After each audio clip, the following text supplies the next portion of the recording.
Dear audience, एक नए channelisation के साथ आपके खिदमत में हाजिर हूँ।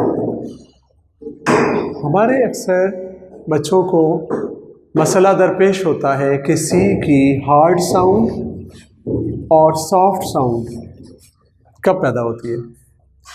सी को बाज़-औक़ात हम काफ के साथ पढ़ते हैं, बाज़-औक़ात ये सीन की साउंड पैदा करता है और बाज़-औक़ात शीन। तो हमने इसकी सॉफ्ट और हार्ड साउंड का जो फ़र्क है वो आज समझना है।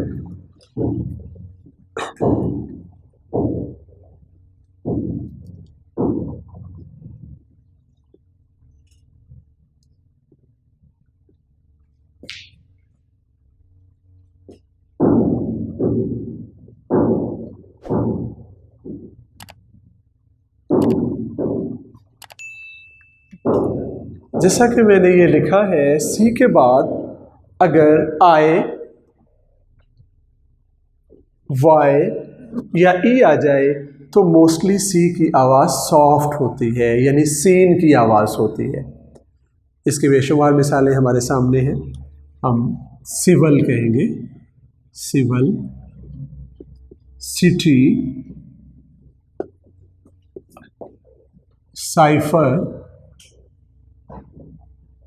आजकल बहुत लफ्ज़ इस्तेमाल हो रहा है साइफर, सिविलाइज्ड,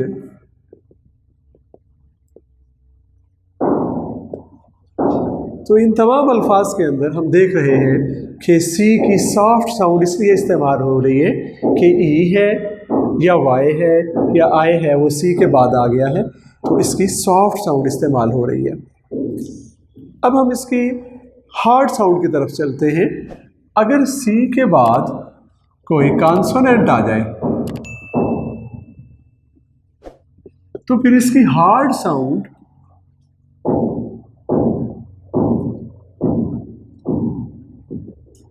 यानी कि काफ इस्तेमाल होगी।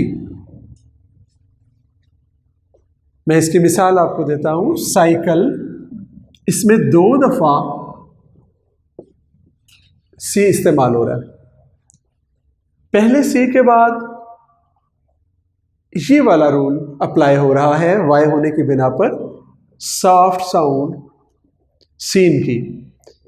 उसके बाद दूसरे सी के बाद एल इस्तेमाल हो रहा है, यहां इसकी हार्ड साउंड यानी काफ, साइकिल, काम, CALM, काम, कर्सरी, कर्सरी, कप, कर्सरी। मज़े की बात यह है कि इस लफ्ज़ का इंग्लिश में, उर्दू में कमोबेश मिलते जुलते मानी हैं। इसके मीनिंग है सरसरी। कप, कैप, इस तरह के बेशुमार अल्फाज आपके सामने आएंगे। और अब हम इसको रिकैपिचुलेट करते हैं इसी रूल को कि सी के बाद अगर ई आ जाए, वाई या आई, इनमें से कोई एक लेटर आ जाए तो सी की आवाज़ मोस्टली सॉफ्ट होगी यानी सीन होगी। और दूसरी सूरत में अगर सी के बाद कॉन्सोनेंट बाकी जितने भी हरूफ आ जाएं तो फिर इसकी हार्ड साउंड होती है काफ की। जैसे कि साइकिल में ये दूसरा सी है, काम, पुरस्कून, कर्सरी और कप, कैप। एक नया रूल आपके सामने मैं शेयर करने जा रहा हूं। अगर डी के बाद जे या जी इनमें से कोई लेटर आ जाए, D is silent, D is mute, इसकी डी की आवाज साउंड खत्म हो जाती है, यानी रिजल्ट हमारे सामने जीम होता है। डी जो है उसको लिखने की हद तक तो वो मौजूद होता है लेकिन पढ़ा नहीं जाता। अब इसकी सबसे मशहूर मिसाल बैज है, जो हम बच्चे हमारे लगाते हैं, बैज।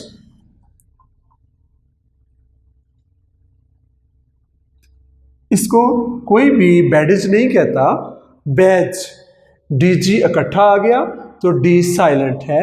और बजट जो है हम देखते हैं,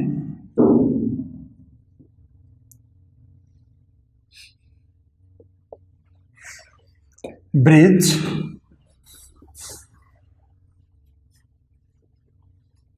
इन अल्फाज में भी यही रूल अप्लाई हो रहा है। और जी होना चाहिए, यस। अब इसमें एक बहुत ही अहम वर्ड है जिसको हम मिसप्रोनाउंस करते हैं अपनी डे टू डे लाइफ में, और वो है एडजस्ट।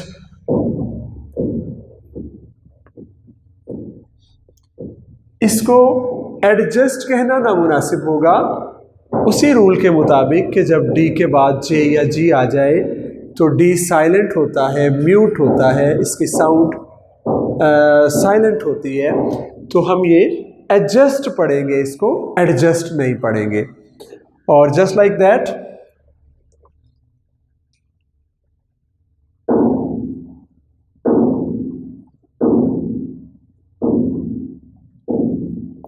इसमें सिफ्त के लिए हम लफ्ज़ इस्तेमाल करते हैं एडजेक्टिव,